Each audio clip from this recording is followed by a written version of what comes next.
Hello friends, welcome to our channel. आप देख रहे हैं क्यूरिन। तो माँ जैसा प्यार इस दुनिया में और कोई नहीं कर सकता। माँ को कितना भी प्यार और सम्मान दे दिया जाए लेकिन वह कम ही पड़ता है। माँ के प्यार, त्याग और तपस्या के बदले व्यक्ति उसे कुछ नहीं लौटा सकता। वैसे तो माँ के प्रति सम्मान और प्यार जताने के लिए किसी विशेष दिन की ज़रूरत नहीं पड़ती, लेकिन मदर्स डे पर हम अपनी भावनाओं को कुछ अलग तरीके से जाहिर कर सकते हैं। यही वजह है कि हर साल मई के दूसरे रविवार को दुनिया भर में मदर्स डे मनाया जाता है। इस बार मदर्स डे 9 मई को है। मदर्स डे के दिन लोग कई तरह से माँ के प्रति अपनी भावनाओं को व्यक्त करते हैं। हर इंसान की ज़िंदगी में माँ सबसे ज़रूरी होती है। माँ हमारी ज़रूरतों से लेकर हर छोटी बड़ी खुशियों का ख्याल रखती है और बदले में हमसे कुछ नहीं मांगती। इसलिए हम लोगों को भी अपनी माँ को हर दिन ही खास महसूस कराना चाहिए। अब कोरोना के बढ़ते मामलों को देखते हुए इस बार मदर्स डे सभी के लिए कुछ अलग होने वाला है, लेकिन इसको मनाने के पीछे लोगों के जज्बात और अपनी माँ के लिए उनका प्यार पहले की तरह ही रहेगा। आपको बता दें कि आज के समय में महिलाएं कई प्रकार की बीमारियों से जूझती हैं। इसके पीछे कई कारण बताए जाते हैं, लेकिन महिलाओं का लाइफस्टाइल और उनमें आया बदलाव इन बीमारियों का सबसे बड़ा कारण बताया गया है। कई बार तो ये बीमारियां गंभीर रूप भी धारण कर लेती हैं। ऐसे में ज़रूरी है कि उन्हें उन सभी बीमारियों की पूरी जानकारी हो। इसके अलावा इन बीमारियों के खिलाफ महिलाओं का जागरूक होना भी बहुत ज़्यादा ज़रूरी है।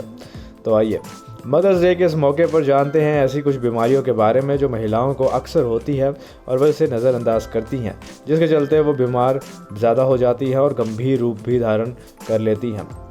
तो सबसे पहली चीज़ आती है एनीमिया। हमारे शरीर की कोशिकाओं को जीवित रहने के लिए ऑक्सीजन की ज़रूरत होती है। इस ऑक्सीजन को शरीर के विभिन्न हिस्सों में रेड ब्लड सेल्स में मौजूद हीमोग्लोबिन द्वारा पहुंचाया जाता है। शरीर में आयरन की कमी से रेड ब्लड सेल्स और हीमोग्लोबिन का निर्माण प्रभावित होता है। इससे कोशिकाओं को ऑक्सीजन नहीं मिल पाता, जो कार्बोहाइड्रेट्स और वसा को जलाकर ऊर्जा उत्पन्न करने के लिए ज़रूरी होता है। इससे शरीर और दिमाग की कार्यप्रणाली प्रभावित हो जाती है। इस स्थिति को एनीमिया कहते हैं। पुरुषों के मुकाबले ये समस्या महिलाओं में अधिक पाई जाती है।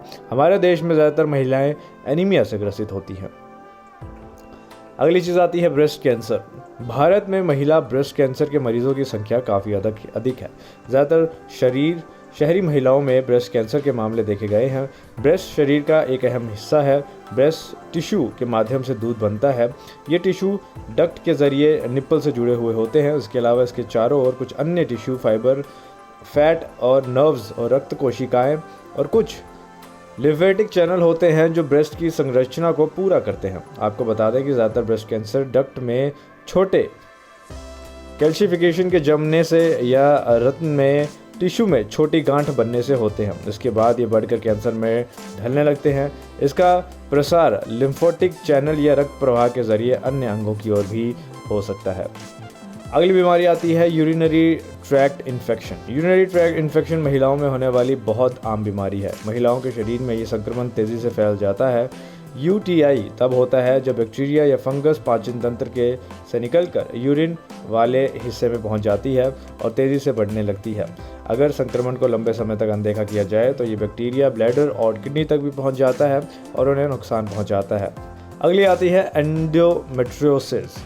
महिलाएं अपनी शारीरिक संरचना और आज के लाइफस्टाइल के चलते कई बार ऐसी बीमारियों का शिकार हो जाती हैं जो उन्हें जीवन भर परेशान करती रहती है।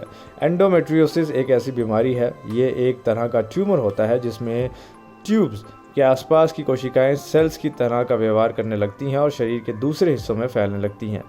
यूट्रस में होने वाला ये ट्यूमर कई बार महिलाओं के लिए जानलेवा भी साबित होता है। इसे नज़रअंदाज बिल्कुल नहीं करना चाहिए। और दोस्तों, आखिर में आती है अर्थराइटिस। जब हड्डियों के जोड़ों में यूरिक एसिड जमा हो जाता है तो वो गठिया का रूप ले लेता है। यूरिक एसिड कई तरह के खाने के से शरीर में प्रवेश करता है। इन रोगों में जोड़ों में गांठें बन जाती हैं और बहुत दर्द होता है। इस बीमारी को गठिया भी कहा जाता है। महिलाओं में एस्ट्रोजन की कमी के कारण शरीर में आयरन व कैल्शियम की अधिकता, पोषण की कमी, मोटापा, ज़्यादा शराब पीना, हाई ब्लड प्रेशर और किडनियों को ठीक प्रकार से काम न करवाने पाने की वजह से गठिया हो सकता है। तो दोस्तों, ये थी हमारी आज की जानकारी, जहाँ पे मैंने कुछ ऐसी बीमारियों के बारे में आपको जानकारी दी जो महिलाओं में अक्सर पाई जाती है। मैं उम्मीद करूँगा कि आपको इस वीडियो के बाद थोड़ी जागरूकता ज़रूर आई होगी। आप सभी को मदर्स डे के दिन बहुत बहुत शुभकामनाएं। नमस्कार।